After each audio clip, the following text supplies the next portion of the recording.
People make time for everything and everyone else in their life, but they never make time for themselves. If you go up to someone who you know and say, like, would you like to catch up for coffee? Let's do coffee. They're like, oh, I can't this week, but I can next week. How about Thursday, 7 p.m.? Perfect. I'll see you at this place. When was the last time someone is willing to take time out of their life to spend time with themselves? So if I wanted to get to know you, and we've had one dinner, and we had a great conversation, we're spending time here. If I wanted to get to know you, I would have to spend time with you. We'd have to meet up for coffee, a glass of wine. If I really want to get to know you, maybe we meet up once a week. Every Friday night, we go out for a glass of wine, we chat for a couple of hours. After a year, I'd get to know you really well, you'd get to know me really well. But it requires me spending time with you. So if you want to get to know yourself, you need to spend time with yourself. But in a way that you can inquire, right? So people say to me things like, oh, I walk my dog in the park, that's my time with myself. And you're like, no, it's not. That's you walking the dog. People go like, oh, I go for a jog, that's my alone time. No, that's you jogging, avoiding traffic, watching where you're stepping so you don't trip and fall over. Spending time with yourself is sitting down, closing your eyes, not interacting with the outside world, and actually going inside and having that conversation, the same conversation I would have with you and say like, hey Brian, so where did you grow up? You know, you said California, do you like to surf? No? Hate the water? Love the water? Tell me, right? And people don't have that conversation, and because they don't have that conversation with themselves, they don't end up knowing what they want in life.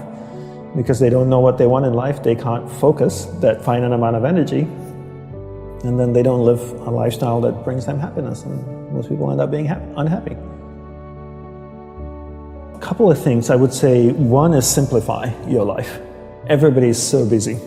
Everybody's got a lot of things to do. We don't actually have a lot of things to do. Right. We like being distracted because then we don't have to think about ourselves. And we don't have priorities in life. Most people don't have clear priorities in life. You know, for me, my goal is to simplify my life, simplify the number of people in my life, and simplify the number of things in my life. We only have a finite amount of energy each day, right? But every year, we have more people in our lives. Is that a fair statement? More Facebook friends, more people you're connected with, but your energy stays the same. So that's not a proportionate growth.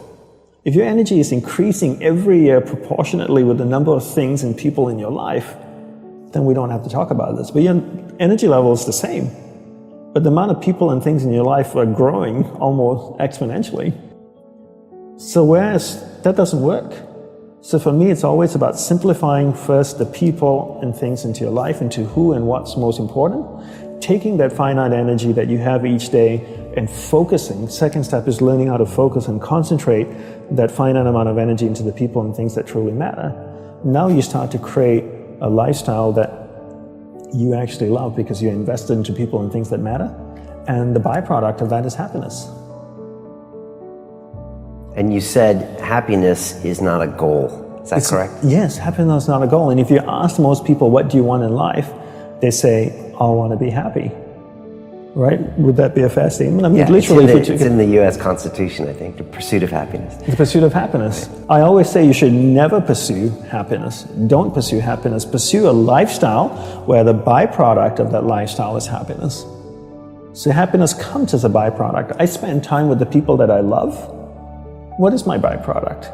I'm happy. I spend time with people I don't like. I'm not happy. So don't pursue happiness. Pursue a lifestyle that gives happiness. But in order to pursue that lifestyle, you need to be clear what you want in life. What's your purpose in life?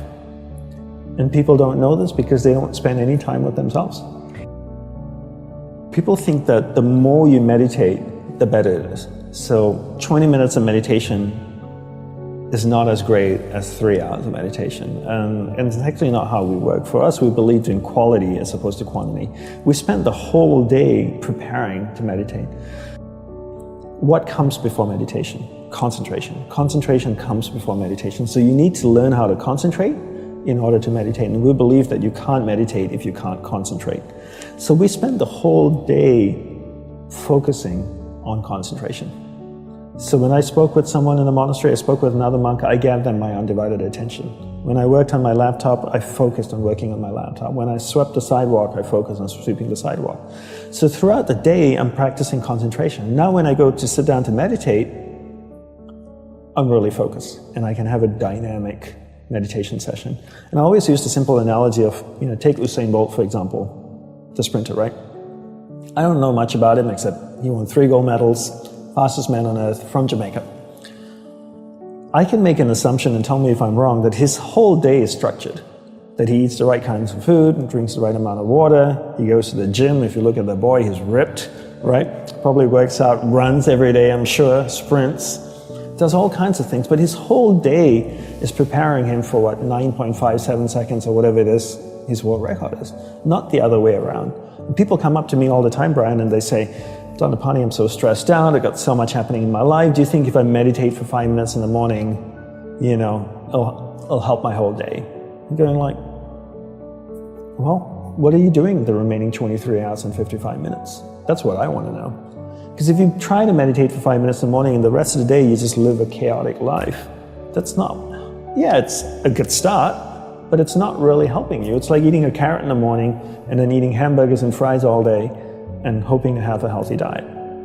You have to understand that your whole day, your lifestyle is what's going to support your meditation practice at the start, and then your meditation practice grows, and then it turns around and supports your lifestyle. Right. But not the other way around. You don't create a meditation practice to support your lifestyle. You create a lifestyle first, meditation second.